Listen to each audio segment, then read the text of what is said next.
Saya bagi kamu satu example yang sangat nyata. Di kalangan kita saya tahu ya, sudah tentu kita pergi ke confession.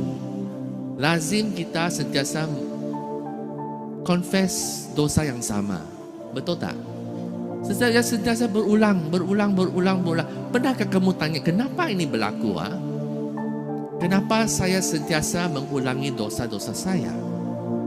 Tidak henti-henti seumur hidup.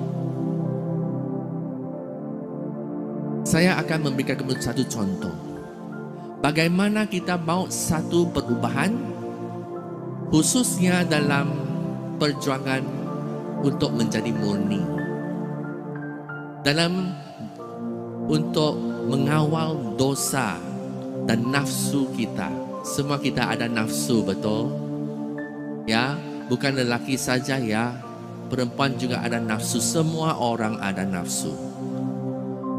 Bagaimanakah kita memerangi dosa ini? Example yang sangat simple. Normally ya, bila kita merasa sudah nafsu naik sudah, apakah kamu buat? Bagaimana kamu menangani? Ada orang yang terus mengalah lah, tidak how do you say, tidak fight lah, mengalah saja. Ada nafsu, kalah. Biar dosa itu terjadi. Ada orang yang lebih berani sikit, dia akan menentang. Saya mesti mengawal diri. Saya tak mau fikir ini, tak mau fikir itu. Tetapi akhir-akhirnya jatuh lagi. Kalau kita mau, dan ini berulang. Kalau kamu mau satu perubahan besar, saya ada satu tip bagi kamu. Now, bila kita rasa nafsu kita naik, pertama-tama stop. Kamu mesti stop sebentar, 5 saat saja kamu stop. Jangan fikir itu benda. Stop saja 5 saat.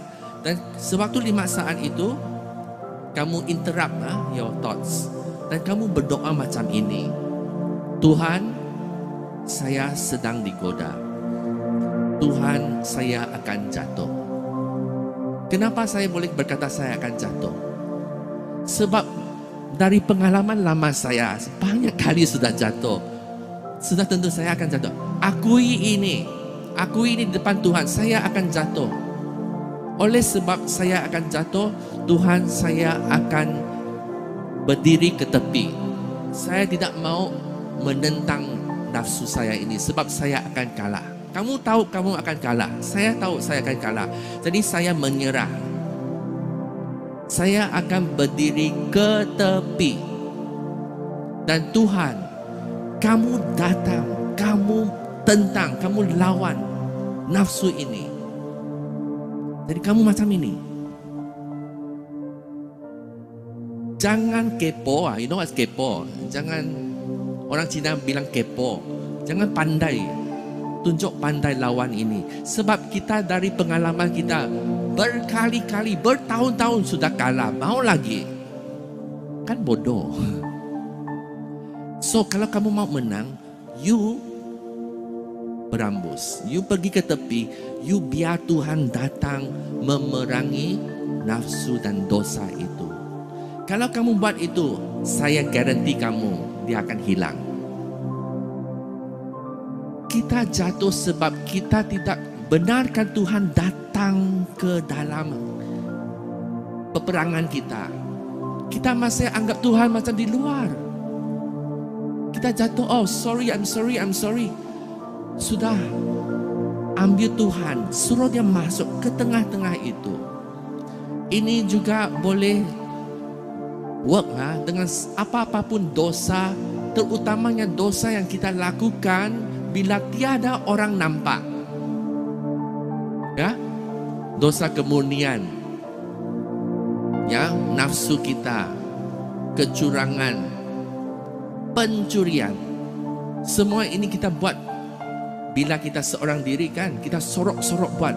Semua ini dosa-dosa sebegini, kamu perlu gunakan teknik ini.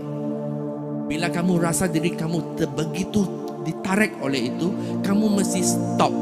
Pertama-tama stop diri kamu sendiri sebentar dan terus kamu menyerah kepada Tuhan. Tuhan, kamu ambil alih sekarang juga. Kalau kamu benar-benar berani buat ini, saya guarantee you temptation itu akan hilang dan kita akan menang. Sebab bukan kita yang menang, Tuhan yang menang untuk kita. Ya, a lot of people struggle. Saya tahu, saya sendiri pun struggle dengan itu. Dan saya hanya mengongsikan apa pengalaman saya. Kenapa saya sentiasa gagal? Sebab saya tunjuk pandai. Saya tidak mau Tuhan datang untuk bantu saya, benar-benar bantu saya. Dan benar-benar juga kadang-kadang saya pun tahu saya sedang berdosa dan saya berkata kepada Tuhan, saya mau berdosa. Betul tak? Kadang-kadang kita tahu kita masih mengeras mau berdosa. Itulah kerana kita ini orang yang sangat munafik. Setiap kita memang munafik, tetapi hari demi hari kita cuba untuk menanggalkan semua ini supaya cahaya Kristus, kemuliaan Tuhan itu boleh memancar. Macam pembacaan hari ini, setiap kita ada cahaya yang begitu besar, yang begitu indah. Tibalah masanya untuk kita membenarkan cahaya ini keluar. Dan ini adalah dengan mendengar kata-kata Tuhan, memberanikan diri kita untuk membenarkan Tuhan datang memerangi kesusahan kita. Same thing also, kalau kamu berduka cita, patah hati, depression, semua itu, suruh Tuhan datang. Suruh Tuhan untuk bantu kamu benar-benar jalan ke tepi.